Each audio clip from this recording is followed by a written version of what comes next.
Dernièrement, au face-à-face, l'école à la maison.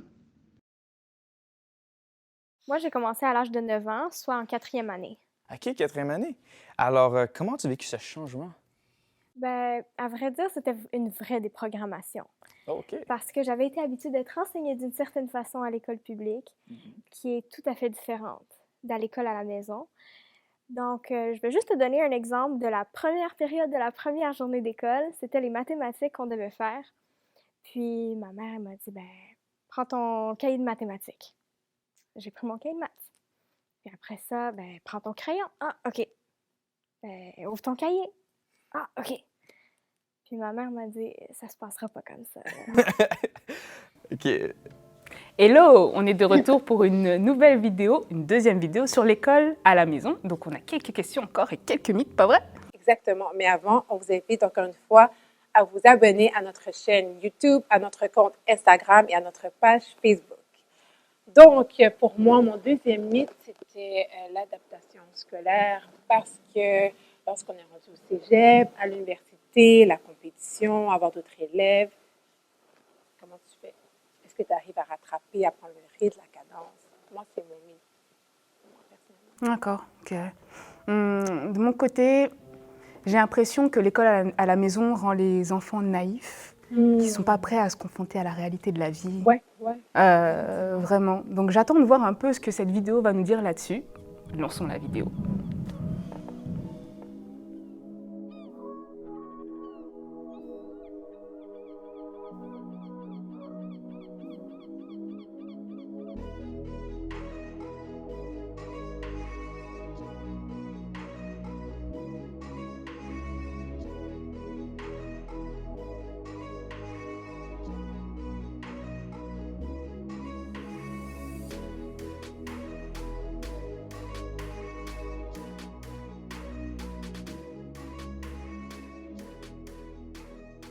La prochaine question qui est pour toi, c'est comment t'as fait-tu des amis, Andra?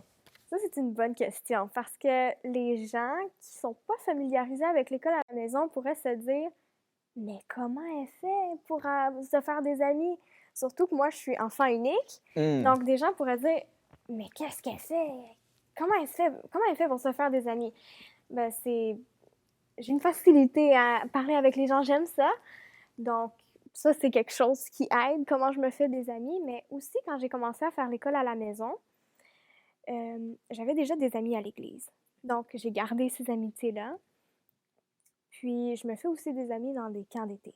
Donc, que ce soit Camp Pogwash en Nouvelle-Écosse, on est aussi allé dans un camp à Terre-Neuve ou les Acres. C'est pas mal ponctuel, ces amitiés-là, mais quand même, ça compte. Ça compte, oui. Ouais. Et toi, comment te faisais-tu des amis?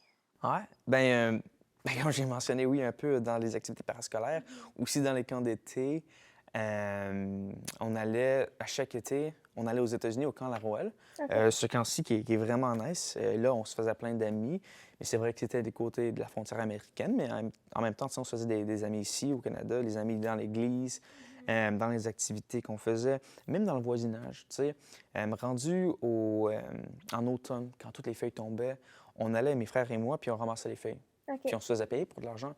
Alors, en faisant cela, tu sais, tu t'en vas de porte à porte, puis tu te demandes, puis tu dis, OK, check, je suis un travailleur, un entrepreneur indépendant, puis c'est ça que j'offre comme service. Mais en faisant cela, tu sais, tu rencontres les parents, puis eux, ils ont des enfants, puis ils disent, OK, check, tu sais, va les aider, puis là, tu fais des amitiés dans ton entourage. Puis même, tu sais, en allant patiner, j'ai fait plein d'amis parce que j'allais tellement souvent, tu sais, j'étais là, tout le monde le savait, dimanche soir, lundi soir, mardi soir, mercredi soir, jeudi soir, vendredi soir, j'allais pas à cause du sabbat, mais j'allais tellement souvent que, tu sais, à fur et à mesure d'y aller, tu rencontres les mêmes personnes, tu reconnais les noms, les visages, et là, ouais, ça se développe de même. So, ouais, j'ai fait des très belles amitiés avant de commencer mon cégep, qui était dans une école publique. Alors, j'avais déjà, tu sais, une fondation. Ça va. Prochaine question, c'est pour toi, Andra. C'est comment qualifierais-tu ta vie sociale? C'est un peu relié à celle qu'on vient juste d'avoir. Oui. Donc, je qualifierais ma vie sociale de bonne. OK. Pourquoi je dis bonne? Parce que, en raison des circonstances actuelles, la COVID-19, il y a toutes sortes de restrictions sanitaires qui nous empêchent de socialiser comme avant. Ouais. Puis avant, je dirais que c'était très bien, là, ma vie sociale, mais présentement, en raison des circonstances, puis je crois que c'est comme ça pour tout le monde, c'est plus difficile. Mais oui, je qualifierais ma vie sociale de bonne, que ce soit avec des amis que je vois sur Zoom ou par WhatsApp, peu importe quoi, ou des cousins-cousines qu'on va voir, des voisins. Oui, je considère que ma vie sociale est bonne. Une question reliée à celle-là. Est-ce que tu trouves qu'à cause de la pandémie, il y a eu un effet négatif sur ta vie sociale?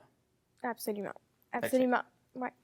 Mais à travers tout cela, comme tu l'as bien mentionné, il y a les plateformes sociaux médias comme Zoom, c'est pas tellement, mais tu sais, c'est une manière de rencontrer les gens. Puis tu trouves qu'à travers ben, Zoom, tu sais, ou Facebook ou WhatsApp, tu es capable de quand même garder un très bon contact et une relation avec tes amis et tes cousins et cousines? Ouais. OK. Cool, cool. OK, donc maintenant, j'ai plusieurs questions d'affilée pour OK. toi. J'essaie de m'en souvenir. OK. Donc, comment qualifierais-tu ta vie sociale avant l'université? Est-ce que tu appréhendais ton entrée à l'université? Quelles étaient tes craintes et tes attentes? Et comment a été ton temps d'adaptation à l'université? Ouh, OK. C'est plusieurs Vas-y, c'est questions. plusieurs questions. Ça se peut que, que je te demande de me les reposer parce que... Pas de problème. ouais, c'est ça. La première question, c'était comment était ma vie sociale avant l'université, si j'ai bien compris? Laisse-moi vérifier. Comment qualifierais-tu ta vie sociale avant l'université? OK, ouais, c'est ça, OK.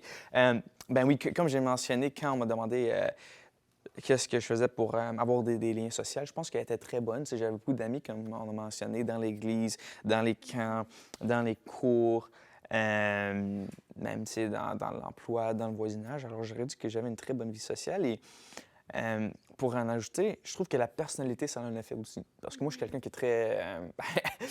j'aime parler, j'aime rencontrer les gens, je suis très social. Toutes mes amies m'appellent Social Butterfly. Oh, Parce wow! que tu sais, je me promène partout pour parler. Tu sais, même quand c'est le temps de quitter l'église, le pire, c'est que moi, je suis encore là 20 minutes plus tard en train de dire au revoir. Moi, j'aurais dit que j'ai vraiment une bonne vie sociale et ouais, j'aurais dit que même avant l'université, j'avais plein d'amis, puis ça allait très, très bien. Il y avait plein de plateformes pour que je puisse rester en communication avec eux, comme j'ai mentionné. Et poursuivre avec les prochaines questions qui étaient Si reliées à tu veux, je peux te l'université. les Ouais, les relire, s'il vous répéter. plaît. OK. Est-ce que tu appréhendais ton entrée à l'université? OK, Et quelles étaient tes craintes et tes attentes? OK. Puis la dernière, je pense qu'il y avait 3 parties. Comment a été ton temps d'adaptation à l'université? OK, OK. Ben, je pense que pour répondre à la question, je vais changer le mot université pour cégep. Parce qu'avant d'aller à l'université, je suis allé au cégep. Je suis allé au cégep John Abbott, qui est un très bon cégep. Mais c'était anglophone, alors tout était en anglais. Ça m'a pas trop dérangé parce qu'en fin de compte, pour moi, le primaire, c'était tout en français. Le secondaire, c'était en anglais. Alors, j'avais OK. déjà fait le switch. Puis là, tu sais, continuer en anglais, c'était facile. Mais j'avais déjà une base qui était quand même très solide en français. Alors, pour un peu de mes craintes et de mes attentes, une des craintes que j'avais, c'est que je me demandais, OK, je savais que je voulais aller en médecine, puis que pour aller là, il faut avoir des très bonnes notes. Et je me suis dit qu'à date, tu sais, j'ai pas eu la compétition. Ben, tu sais, à l'école, à la maison, c'est toi t'es dans ta classe, toi, t'es dans ta propre année, tu sais.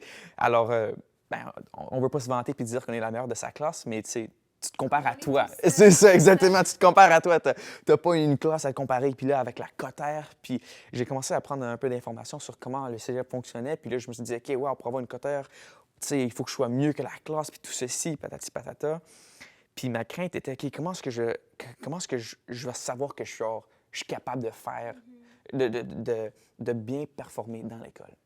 Parce que, tu sais, j'avais jamais rentré dans une école publique pour faire cela. Alors ça, c'est une de mes craintes, vraiment reliée à la cotère. Une de mes attentes, c'était que, à cause que le cégep, c'est plus comme l'université, j'allais rencontrer plus de gens, j'allais un peu, genre, avoir une expérience universitaire, OK. aller avec la vie sociale. Mais quand je suis arrivé là, ce que j'ai réalisé très rapidement, c'est que l'élément qui m'a vraiment, genre, wow, c'était la flexibilité. Au OK. cégep, il y a des dates qui sont fixées. Tu sais, ton rapport est dû, je sais pas, le 2 septembre. Il faut que tu le soumets, genre, le 1er. Ou vraiment que tu fasses sûr que c'est rendu le 2, tu sais, genre à 8 h du matin. Tu peux pas attendre jusqu'au 3 ou 4. Alors, la flexibilité n'était plus là. Puis ça, c'était vraiment comme OK, tu sais, parce que À l'école du maison, tu sais, on donne un peu plus de temps s'il te faut. Tu peux aller à ta propre vitesse. Mais là, au cégep, c'est la prof enseigne pour 40 élèves. Alors, elle ne peut pas être, tu sais, juste en train de faire sûr que toi, tu comprends.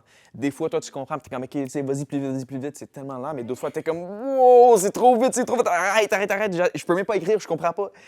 Puis, ouais, c'est vraiment à être adapté à comprendre que, OK, maintenant, moi, je fit avec tout le monde, puis des fois, je vais être en retard, des fois, je vais être en avant, des fois, tu sais, moi, je vais être with the flow. Alors ça, c'était vraiment deux des chocs que j'ai trouvés. Mais m'adapter, ça m'a pris genre la première session. Après la première session, tu sais, parce que les premières semaines, t'es encore genre newbie, mais tu sais, tout le monde est rentré du secondaire. Eux aussi sont un peu genre nouveaux à l'idée, tu sais, ils comprennent. Ils essaient de s'adapter à cette nouvelle éducation parce que tu as plus de liberté. C'est pas aussi... Il n'y a pas autant de règles comme au secondaire. Ça fait qu'après, ça a pris quelques semaines à vraiment, tu sais, rentrer dans le beat. Mais une fois que tu as fini ta première session, tu comprends comment ça fonctionne. C'est vrai que différentes classes vont être difficiles à... Ben, dépendant de ce que tu prends, par exemple, moi, je trouvais que la physique était très facile, mais la biologie était un peu plus dure. La chimie, pas si pire. L'anglais, c'était plus dur. Le français, c'était facile. Mais ça dépend de qu'est-ce que tu avais comme background, puis d'où tu venais, puis toute la fondation. Mais moi, après la première session, ça a très bien marché. Puis quand j'ai commencé l'université, j'ai commencé au Canada, j'ai fait une session ici. Et après ça, je suis allé en Australie. Mais je trouve que le cégep, ça m'a bien préparé. Il n'y avait pas vraiment d'éléments nouveaux. C'était vraiment juste la même chose. Ben, les sessions étaient plus courtes, si on se comprend, mais non, je trouve que je me suis très bien intégré. OK. So, j'ai parlé beaucoup, maintenant c'est à toi de parler et à moi d'écouter. La prochaine question, c'est quels sont les avantages et les désavantages de l'école à la maison et l'école publique? OK, donc ça, il y a plusieurs éléments là-dedans parce que je vais donner les deux côtés de la médaille des deux côtés, donc de l'école à la maison et de l'école publique. Donc, je vais commencer par les avantages de l'école à la maison. OK. Il y a plusieurs avantages. On s'entend surtout au niveau de la flexibilité. Oui, 100 Ça, c'est vraiment primordial. C'est vraiment quelque chose de top pour l'école maison. Puis, je dirais aussi qu'on peut faire des choses qu'on ne peut pas apprendre sur des bancs d'école. OK. Je vais te donner un exemple. À la fin de ma première année scolaire à la maison, donc 2017, on avait des amis qui avaient besoin de faire garder leur petit bonhomme de presque 11 mois. Oh! Puis, pour faire une longue histoire courte, moi qui voulais garder le bébé avec ma mère, on a fini par le garder. OK. Comme j'avais fini l'école plus tôt cette année-là, fin avril, on avait beaucoup de temps devant nous jusqu'au mois de juin. Puis pendant presque 2 mois, tous les jours ou presque, le petit garçon venait à la maison. Son papa le déposait à la maison le matin et sa maman venait le chercher l'après-midi. Puis c'est vraiment là que j'ai appris comment m'occuper d'un bébé, comment le nourrir, comment changer les couches, comment donner le biberon, comment jouer avec lui, comment l'endormir, toutes sortes de choses comme ça. Puis ça a tellement été une expérience enrichissante. Par la suite, j'ai pu faire mon cours de gardienne avertie pour pouvoir avoir toutes les données de base pour pouvoir garder les enfants. Okay. Mais il n'y a rien de tel qu'une expérience pratique. Oui, j'avoue. Donc ça, c'était vraiment une belle expérience pour faire des choses qu'on ne peut pas faire sur des bancs d'école. Maintenant, les désavantages. Il y en a un. Juste un? Juste un. OK. Ça, c'est mon point de vue à moi. Avant, j'en trouvais pas. Mais c'est depuis la pandémie. Depuis la pandémie? Oui. Parce OK. qu'on ne peut pas socialiser de la même façon qu'on le faisait avant avec nos amis. OK, ouais. Ça a été un problème pour... Ben, pas un problème, mais quelque chose qui me... choquait. C'est ça que je trouvais dommage parce que je vois les élèves qui fréquentent des établissements publics ou privés qui peuvent entrer en contact avec leurs amis, mais moi, je peux pas. Ouais. En raison qu'on est en zone rouge, tout ça, on peut pas. À l'intérieur, on peut pas. Puis ça, j'ai trouvé ça... Ça, je trouve que c'est un désavantage, mais après ça, il n'y en aura plus de désavantages d'école à la maison quand ça va être passé. Avant la pandémie, il n'y avait aucun désavantage? Pour moi, non. OK, wow. Non, pour moi, c'était vraiment... On m'avait demandé d'écrire un texte justement là-dessus, les avantages et désavantages de l'école à la maison. Puis j'ai dit, j'ai trouvé aucun désavantage. J'ai trouvé plusieurs avantages. Ça, c'est mon point de vue à moi. Ça se peut que des personnes aient d'autres points de vue, mais moi, j'en ai pas trouvé. Puis pour l'école publique, les désavantages. Je commence On avec commence ça. pas avec les avantages. Non, OK, on va OK. commencer avec les désavantages. OK. Donc, c'est le conflit avec les valeurs. OK. Ouais, pour moi, ça a été quelque chose. Parce que on voit ce qu'on appelle en anglais peer pressure, la pression des pairs. Puis, pas juste ça, le fait d'être différent des autres.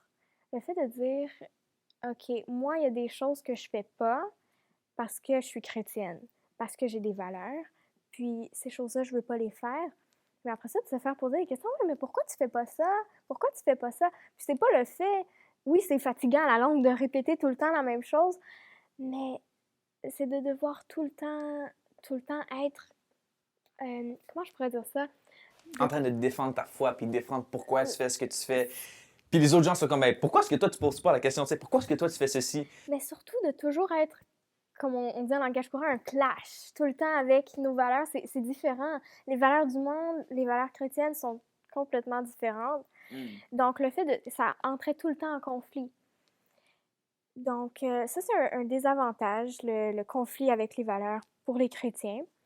Puis, un autre désavantage, c'est la turbulence dans les classes. OK, la turbulence. Ouais, ouais. Il y avait des élèves dans la classe. Puis ça, c'est quelque chose au niveau des classes, là, les élèves qui sont dans les classes, parce qu'ils veulent que ce soit équivalent, qu'un enseignant n'ait pas tous des élèves modèles, puis que l'autre ait tous des élèves turbulents pour que ce soit kiss-kiss. Donc, il y avait des élèves dans ma classe qui étaient turbulents, mais turbulents, je veux dire, ils couraient dans la classe, ils lançaient des objets Dans la classe. pendant que l'enseignante parlait. Ouch. Puis, on peut pas se concentrer dans un climat comme ça. Je veux dire, quand t'as peur de recevoir quelque chose en pleine face, c'est dur de se concentrer. Donc ça, c'est un désavantage. Mais il y a un avantage. À l'école publique, ça, c'est de notre point de vue à nous, familial, on a eu des bons rapports avec les enseignants.